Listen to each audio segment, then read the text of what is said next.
Many of you enjoy daytime TV, right? Lots of daytime talk shows or morning shows, and they do many cool segments on health and nutrition.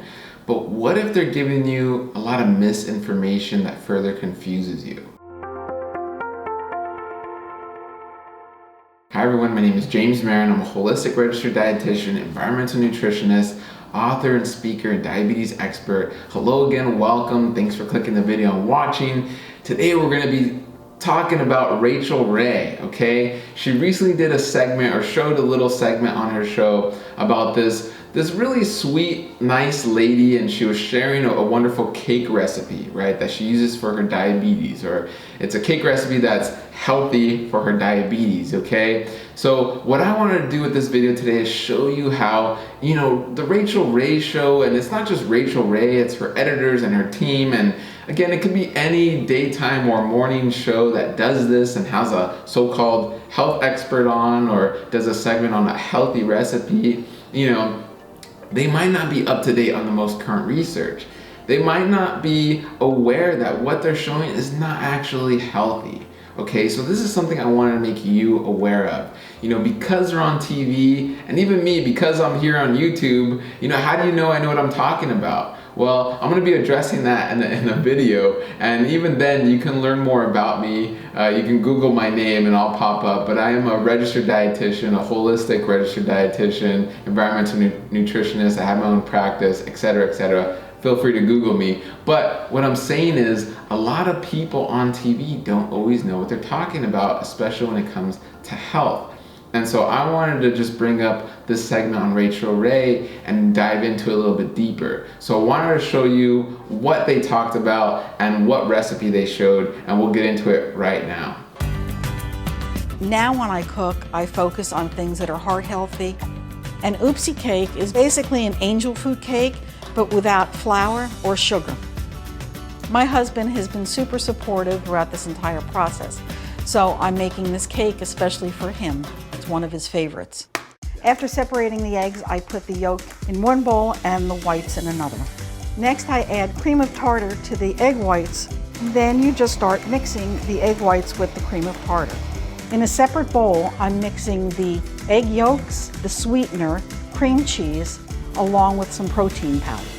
Once that's all mixed, I fold the egg yolk mixture into the egg whites. Next, I divide the batter between the two pans and bake them for 30 minutes at 300 degrees. After removing the pans from the oven, let them cool for 20 minutes. Once I remove the parchment paper, I add some whipped cream, which has been mixed with diced strawberries. Okay, it tastes delicious, and it will not make my blood sugar levels rise. Oh, thank you. This cake is for my husband because he's my sweetheart. All right, so you saw the clip, very cute. I mean, this woman's, bless her heart, she's, trying to make healthy changes and make a new, different, recipe with the cake and make it healthy. Little does she know that it's not really healthy, okay?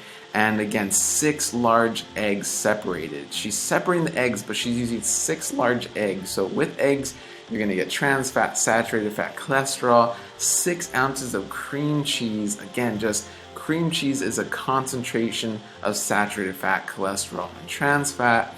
Then she's using a 0-calorie sugar substitute.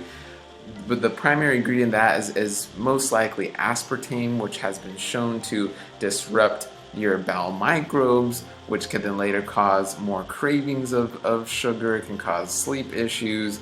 It's going to help kind of get rid of your good bacteria, increase bad bacteria, okay? And then she's using a sugar-free vanilla protein powder, again, more aspartame. Most likely it's a whey protein, which is going to be full of endotoxins and pro-inflammation. And yeah, it's not going to be good. If I wanted to nitpick more, which I guess I'll go ahead and do, she uses the non-stick spray, which again in here is going to be those persistent organic pollutants, endocrine disruptors. It's going to have that propellant in those sprays that are going to be really toxic to your body.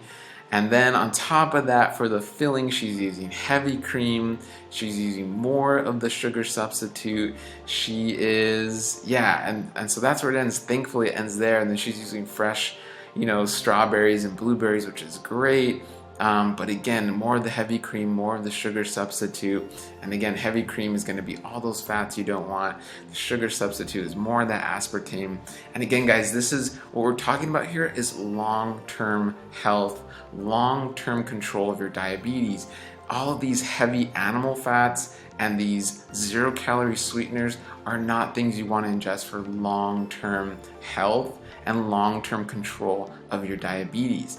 She might not see a high reading of her blood sugar today or right after she eats the cake. And again, that's pretty subjective because what's not high for her might be high for someone else, right? So it also depends on what she thinks is high, which she doesn't get into, obviously. But again, it's very subjective. So chances are her blood sugar is still high if she's eating this. Chances are that long term she's gonna still be on a lot of her diabetes medications, right? And chances are if she keeps eating this way, her diabetes will get worse and worse, okay? So they're promoting this cake as something healthy, right? As something, you know, as a good choice for diabetics. And I'm going to disagree with that. I'm sorry, Rachel Ray. I'm sorry, what was her name? Anne, you know, with all due respect, you know, I'm going by what the research is showing. I'm going by what the success of my patients is based on, and it's not a bunch of animal fat and artificial sweetener.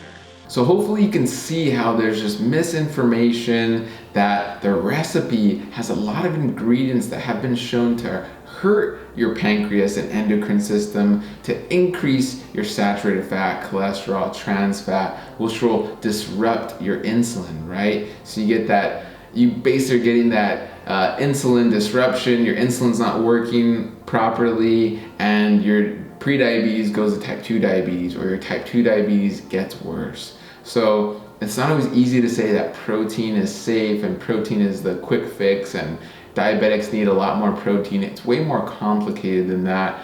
And you know, this show, Rachel Ray, in this segment, they're just very sure this recipe is just very healthy and it's helping me and I feel so good with it, but really in reality it's not. There are much better recipes. I'm gonna do more videos on healthy recipes and reviewing healthy products that you can eat and enjoy, because even though you are type 2 diabetic or you're pre-diabetic, you can still enjoy healthy, tasty, flavorful desserts and cakes that aren't gonna harm you, but that can actually give you nutrition and give you health, okay?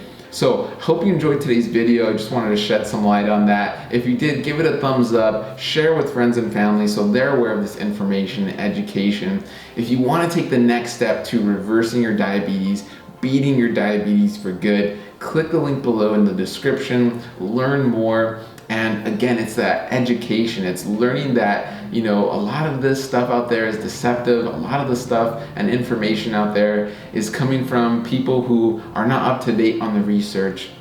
And so it can further confuse you. So click the link below in the description, learn more, learn the correct data, the correct research, and the correct information that can help you say goodbye to your diabetes for good. All right, guys, thank you so much for watching, and as always, have a wonderful day.